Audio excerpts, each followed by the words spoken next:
Ya Allah, Mas, sampean apa Mas? Kakean Kakean apa nih? susu karo animated PNG.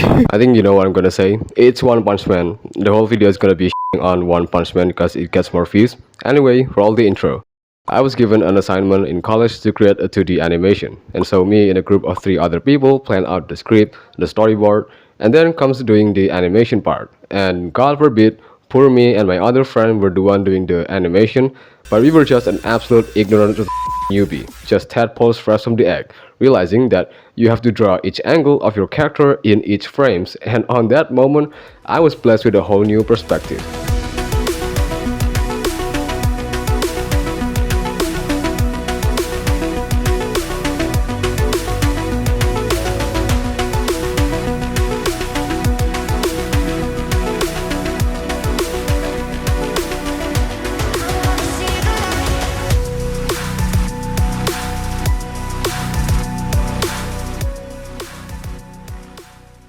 Now I know that these masterpieces are what they are because of what they are. People pouring their hearts and soul into coloring and putting the shadow for each frame when the character is moving fast.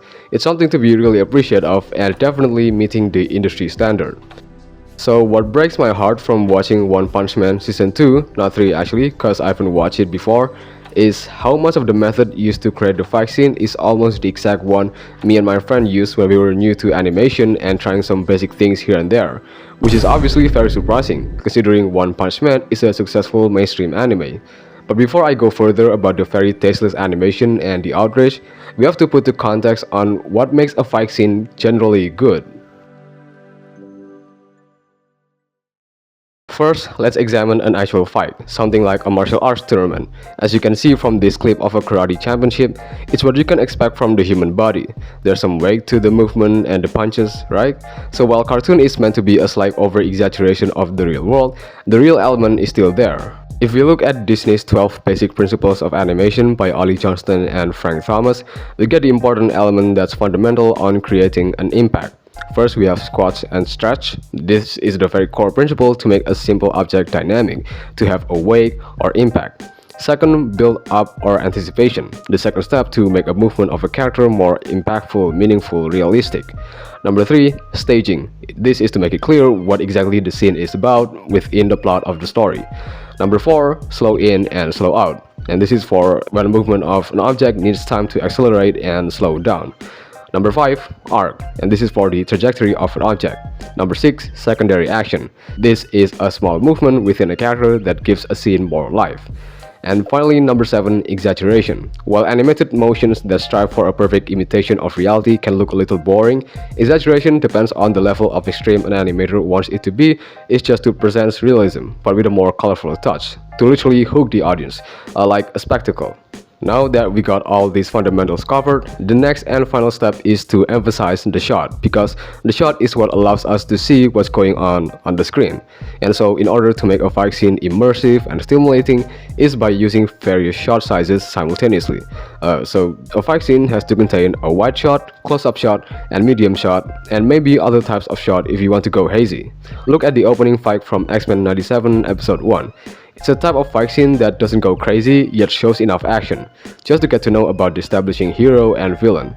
We see how Cyclops probably utilized his power in an imbalanced fight, and we know this not from a bland shot, but a shot that filled with so much action. And also this shot is just one plate but used as 2 types of shots, which is medium shot and wide shot. So just goes to show that there's a particular notion to it. And even when you look at fight scenes that looks less action-packed, like Batman under the Red Hood, thanks to the amount of different shots and the action, you still see so much about what the characters are capable of and how they interact with the environment. And while I was watching this battle without any context about the hell is happening, I still feel the emotion behind it. That's how good a fight should be.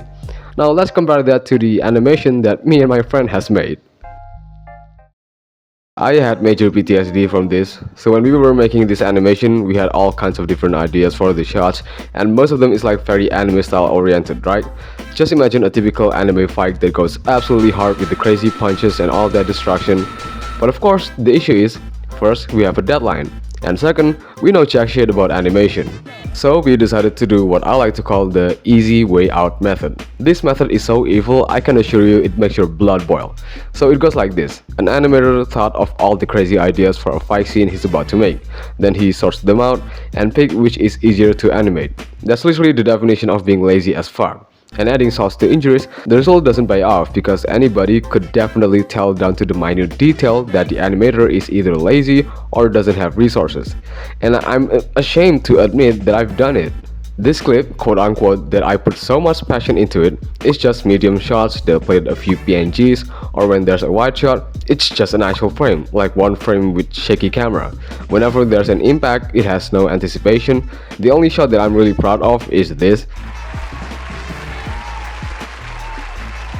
But again, that's only one shot of the entire 6 minutes animation that I dubbed it as a short film. Oh my god, the lack of self-awareness is crazy. And also, if you want to watch the whole thing, I'll leave the link in the description, alright? And you might say, voila brother, that's really good. It's amazing that you and your other friend managed to make an animation these streets ahead. Like really, for a small team, you've done it. I like it. I think it delivered. And yes, that's true, I agree with you. Really, there's no sarcasm to that statement. No disagreement there, I fully agree with you.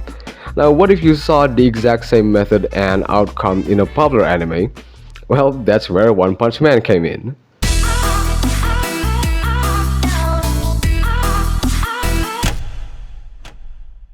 I haven't caught up with One Punch Man in such a long time, so when season 3 came out, it was only reasonable that I have to continue where I left off, mainly for nostalgia's sake, so I binge-watched the entire season 2.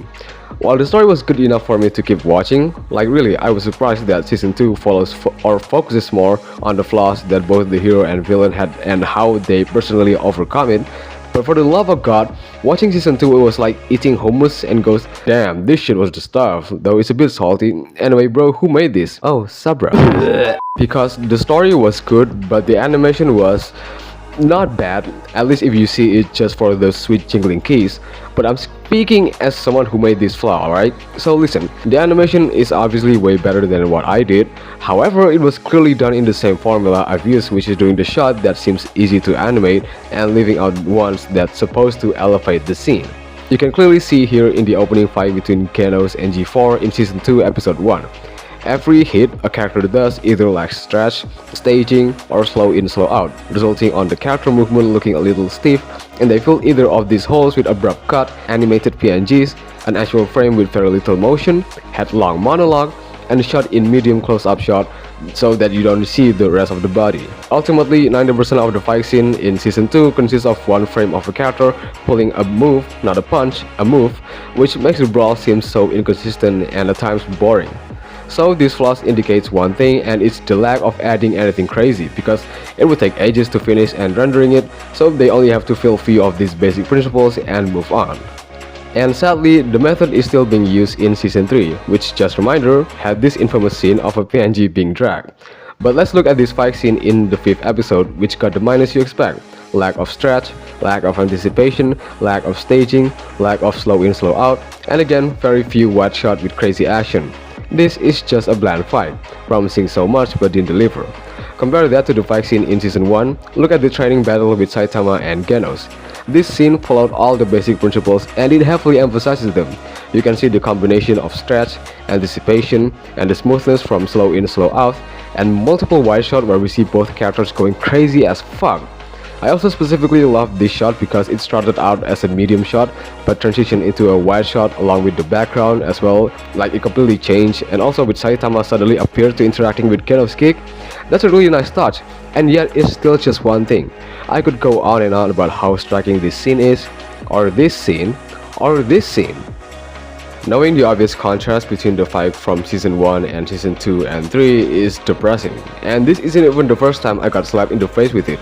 Months before, I watched Kaiju number 8 season 2, and from episode 6 onward, my god, the fight scene starts to get literally what I would call the patient zero of all this. Same animated PNGs, every move feels so slow, very few wide shot of hazy impact, and ultimately change how I view things to come. And of course, these things wouldn't be much of an issue without public outcry, which majority of those are very over-exaggerated, but still pointing out the issue, and even the IMDb rating is way down the toilet. However, why did this happen? why these two anime despite the success they have amidst this downgrade animation.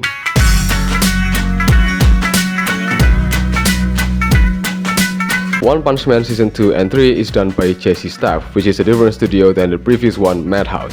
Now obviously Jesse Staff isn't the culprit of this whole ordeal. I mean, their animation does have potential, but it just didn't hit the mark. And so upon a little digging, I found another cause. It's the production committees. Now what the heck is that? The production committees is a group that consists of stakeholders. Now these are the people who put their money onto an animation project in the first place before the animation studio were called in. And they're the one who controls the schedule and deadlines of the animation progress done by the animation studio.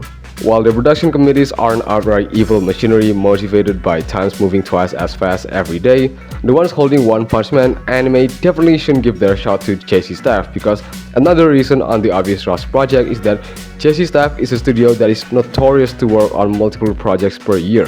Like, look at this list. And so those two things collided, and that's how we got into this mess. And also, the production committees are probably responsible to the clutter visual in Kaiju number 8 season 2 as well, though I have no proof aside from the strong possibility.